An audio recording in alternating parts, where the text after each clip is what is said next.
gracias, Victor. On the Tom. That's about the extent of my Catalan, so I won't carry on with that. I won't bother murdering the language any further. But it's a real pleasure to be here.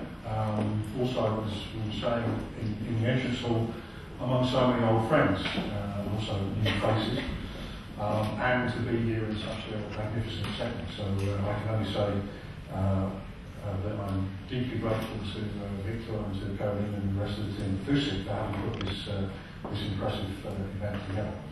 I'm going to, if the technology will allow me to, I'm going to move down from here, because I don't think this is a very creative setting to be in. This feels like giving a lecture in the university, so I'd rather not do that. It's probably actually quite dangerous to do this, because I'm bound to fall off the stage. Maybe I'll come down here in a minute if it gets too dangerous. But anyway, I just wanted to give you an overview really of the kind of work that we and a lot of other people have been doing over the last 10 years. When we started this journey 10 years ago, creative tourism effectively didn't exist. And now, when you look on the internet, you find all sorts of things springing up all over the place, literally everywhere in the world, from New Zealand to Santa Fe to Barcelona. And really, 10 years ago, we couldn't have foreseen this growth. We thought that there was something happening, something interesting happening, but we had absolutely no idea that it would take off so fast and so strongly. When we originally came up with a definition for creative tourism, we started thinking about creative tourism really as an opportunity for tourists to exercise their creative or develop their creative potential, and that they should be engaged in learning, so taking a traditional cultural tourism perspective, if you like. But the important thing about this all was that we said that there should be a distinct link between those kind of creative experiences and something which is characteristic of the destination. Because actually creative tourism is not new. People have been doing creative things on holiday for a very long time. But what is new, really, is the scale of this. This is now happening all over the world, and is happening across many, many different kinds of creative activities. But what is really new is that now places, destinations, are thinking creatively about how to use their creative resources to develop tourism. So this is really the difference. Destinations have to think creatively. It's not just the tourists doing creative things, it's the destinations themselves acting as creative resources for tourists, and as we'll see later, co-creating creative experiences with them. Now, when we first started to look at creative tourism, we saw two trends, if you like, which we thought were important in stimulating the growth of creative tourism. I don't think that's changed very much. In particular, the growth of the experience economy, as outlined by Pine and Gilmore. They basically argued that we started off in the economy by extracting commodities, and then we made goods out of those commodities, and then eventually we wrapped services around those goods. And now, they argue, we are in the stage of developing experiences. So this is a discourse which is now widely accepted across tourism and other service sectors. But interestingly enough, what's happened is that this is also developed in parallel with developments in tourism. So effectively, mass tourism develops as a sort of mass development of Fordist mass-produced services. And cultural tourism, you could argue, has exploded in recent years because this is more about experiences, a cultural experience of the destination. Now, Pine and Gilmore, in their book, hinted at a further stage of the development of the experience economy, which is the development of transformations. And the idea is that this new wave of experiences should actually change the person who is undergoing the experience. So you have a transformation rather than just having an experience. And this really is, if you like, the era of creative tourism. The point is that it should change the people who are undertaking the tourism.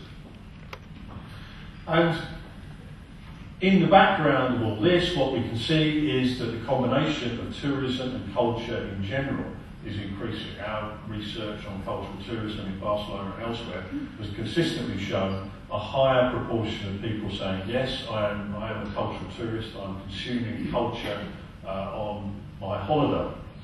And if you look at the big picture, the World Tourism Organization argues that around 40% of international tourism is cultural. That is, people who are doing cultural things on their holidays.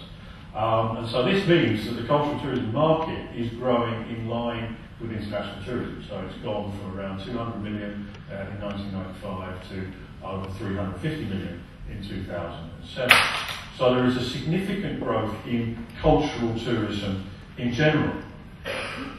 But of course, like any market which grows, and this was also basically Pine and Gilmore's argument about experiences, you get a problem of commodification and what you might term serial reproduction.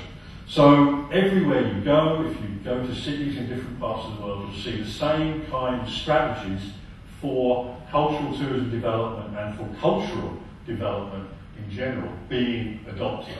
So we can see the development of iconic structures. The Bilbao Guggenheim has become the classic example of how to stimulate tourism by hiring a starchitect, and Geary's building, at least when it was first opened, attracted millions of visitors, and that effect is now wearing off, which is a bit of a problem for Bilbao.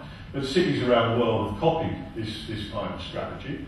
Mega events, we've just had the award of the World Cup, for example, which the English didn't get, which they're very upset about.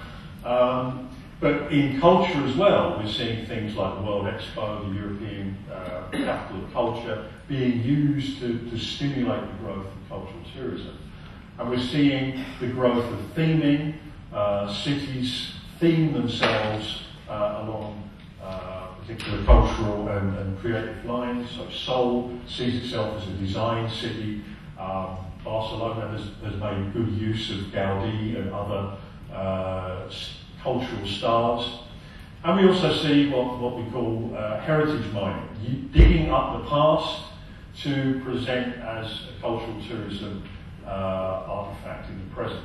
And essentially that is what this building is, that is what a lot of World Heritage sites are. And this has been a successful strategy for a lot of places. But unfortunately, all of these kind of strategies are being repeated in cities and regions across the world. So what we're seeing is actually a faster growth of supply of these kind of opportunities than in demand. And at the same time, what we're finding is that places are beginning to adopt very, very similar strategies. So if you look back 10 years ago, then the Barcelona tourist bus, which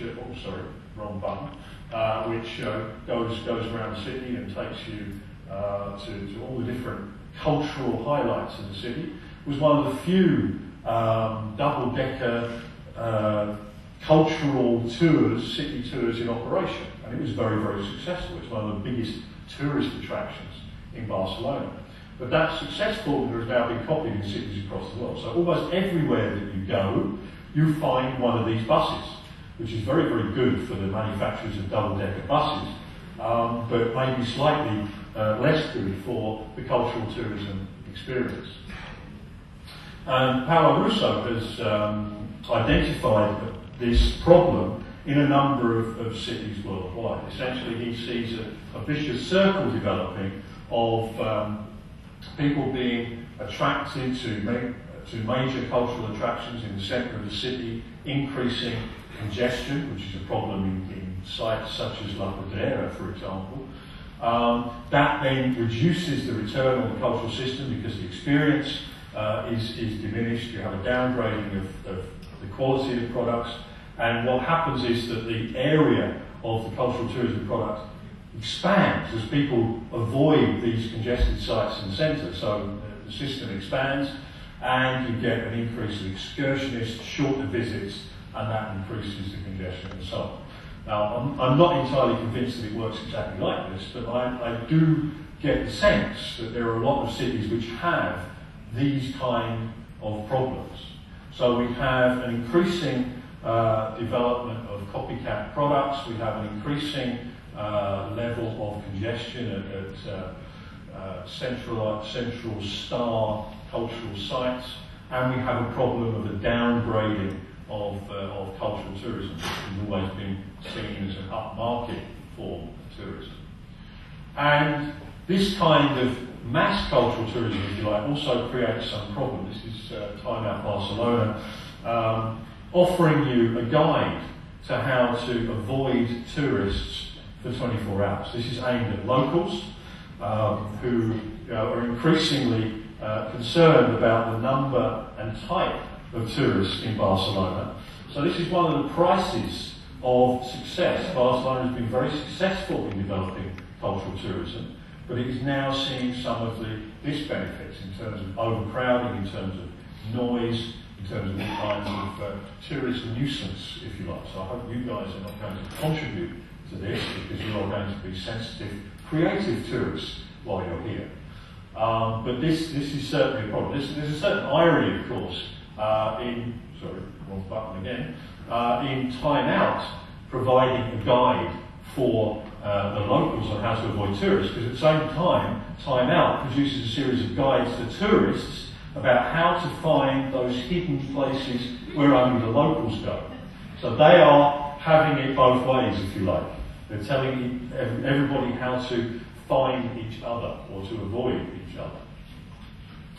So on the production side, there is a move towards more creativity. Also, on the consumption side, we're seeing a shift from what Skutowski called unskilled towards, I keep pressing the wrong button, don't I? From unskilled towards skilled consumption. And basically, he argued that in the past, we met our basic needs through, in terms of consumption, so basically food and shelter. But as the economy developed, so we developed more outer-directed consumption patterns, which is basically acquiring goods or going on holiday to get suntan or going to a theme park, things that people can see about your consumption, which also arguably give you some status. And what we're now entering is a period of more inner-directed consumption, where people are concerned about developing their own consumption skills. So we learn about wine tasting, we learn how to do art and so on, and this is something which develops us from the inside. And so this changing mode of consumption